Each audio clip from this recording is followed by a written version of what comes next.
Welcome back, everyone. If you're a wine connoisseur, you may want to check out a new place in Marquette called St. Charles Winery. The winery promises locally made wines that will please your palate. This morning, TV6's Ashley Kirkland is live at the St. Charles Winery in Marquette with more. Good morning, Ashley.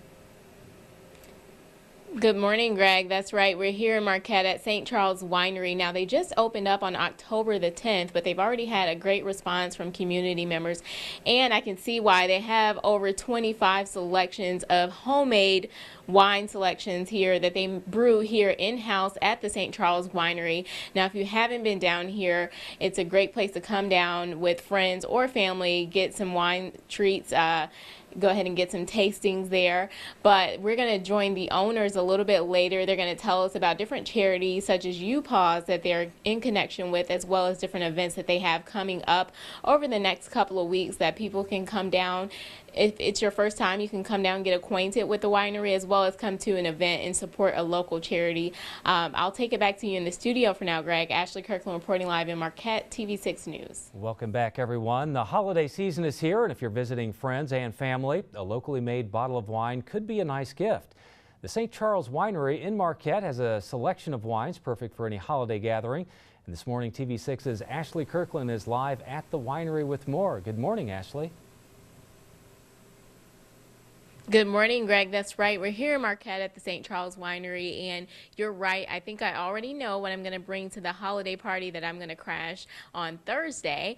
I am joined right now with co-owner of St. Charles Winery, Lisa St. Charles, and she's here to tell us more about some events that they have coming up, as well as some local charities that they support. Thank you, Lisa, for being here.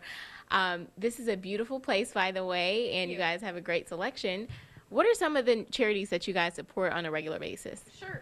My husband and I are passionate about UPAWS, and we've collaborated with them to make a wine. It's called Maddie Paws. It's a pomegranate flavored wine. And what we do is $3 from every bottle sold forever will go to Maddie Paws and UPAWS directly. The story behind Maddie Paws is it was a cat that we inherited and unfortunately didn't integrate into our home properly. So we had to rehome her through UPAWS, and a lot of UPAWS beliefs we believe in, and we're confident when we took her there she'd be taken care of and given a proper home. And since then we've met her current owner, and she seems to be fitting in well there. So it's just an honor of her. Okay. And do people enjoy that they know that the wine that they're going to buy is going to go to a good cause? Yeah, the great thing is we'll have people that are trying to decide between one wine or another, and we say, hey, $3 from every bottle goes to UPAWS, and it can be a tipping scale point for them. So it's a great way for people to give back. We also support UPAWS with the 2014 pet calendar. So anyone who's interested in purchasing one could come in here. We're also a drop location, so if you find the hours aren't convenient at UPAWS, which can be at sometimes difficult to get out to their location, when they're in critical need of their peanut butter or linens or cat food, dog food, we welcome people to come to our business and drop their gifts to us. And we just want to be clear, it's not a drop location for the pets, but for the resources. Leave your pets at home or take them directly to the shelter, please. All right, and you guys also have another event coming up with Jim LaJoyce from Superior Health Foundation. Can you tell us more about that? Yes, Jim and I have been friends on Facebook, and last year we followed as he went through struggles of end-stage Alzheimer's with his mother, and a lot of people said, geez, Jim, you should write a book about it. It was wonderful to hear his anecdotes and conversations with his mother. So I approached Jim as soon as the book was out and said, hey, why don't you come do a book reading and a book signing at the winery? So if any one of you has the pleasure of knowing Jim, it should be a really fun time. It's December 7th, which is a Saturday from 1 to 3 p.m.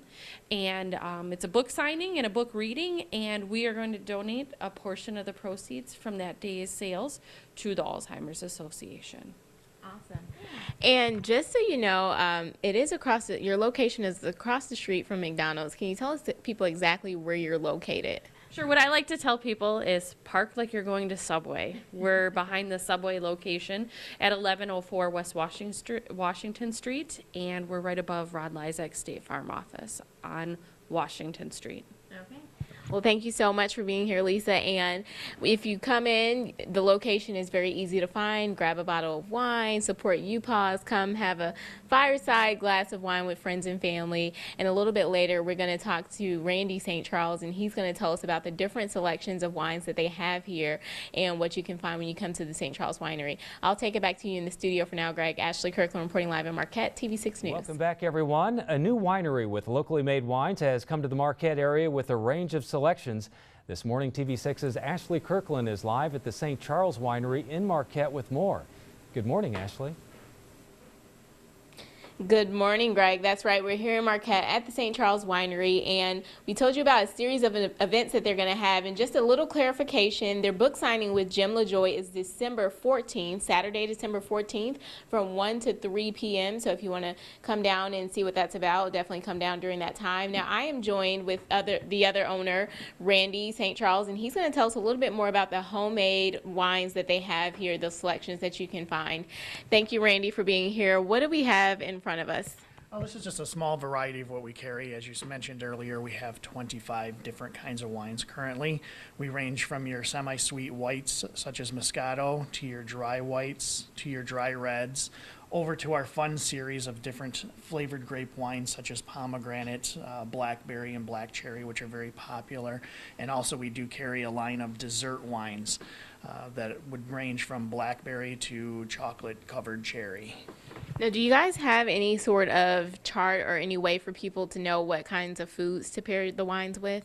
Yes, on our website and also in our location here, we have sheets that go around and we do pair each individual wines with cheeses and different types of food that you might have on any given day. Okay. And we talk about homemade. You guys, I know back in the back you have where you actually start brewing the wines. Tell us more about that process and what you guys have over there. Yes, all wine is made in-house. We get grape concentrate sent here. We blend it with local water from Marquette that's filtered to get a specific sugar quantity that we want, and we blend it with our yeast, and then we age them from 40 days to 6 months, depending on the variety that you want. And then once we get to that point, we bottle it and ready to sell. Okay, and so if people wanted to come in and taste a selection of wines, how do they do that? Yes, you can come in. You can taste anything you want. We have different tasting packages that you can do, and we can also serve you a 5-ounce sample of wine of your choice. You can sit and relax and enjoy your wine and read a book or whatever tickles your fancy that day. Okay. And with the Thanksgiving holiday coming up, which one would you select for someone to take to someone's home, or just a great Thanksgiving wine? Well, that's the tricky part with Thanksgiving because there's so many wide varieties of food that people have. What we mostly tell people to do for Thanksgiving is just grab your favorite wine and just pair it with your dishes. You're going to have ones that don't blend well, but you will have some that will excite your palate as well. But to pick a specific one for Thanksgiving is definitely going to be difficult. Oh, well, come on, Randy. Just tell me, just one that you say, this is the one. Okay, well, I would do, if you're doing a turkey or a fish, I would go with a Chardonnay. Okay. Or if you're going to do venison, which we are in the area for, I would do maybe a Merlot. Okay. Mm-hmm. Well, thank you so much for teaching us about the wines and how you guys make them in-house. Once again, St. Charles Winery is down on Washington Street across from McDonald's. And like Lisa said, just act like you're going to Subway and it'll be right there. Also, the upcoming events on December 14th, book signing with Jim LaJoy from 1 to 3 p.m. And when you buy one of their wines, you donate $3 to UPAWS, so you're serving a good cause. And it's pretty tasty. I was actually here last Friday, Greg, or it was actually Thursday for a quick tasting, and it's really, really a good selection of wines that they have here. So I'll take it back to you in the studio for now. Ashley Kirkland reporting live in Marquette, TV6 News. I didn't have any today, so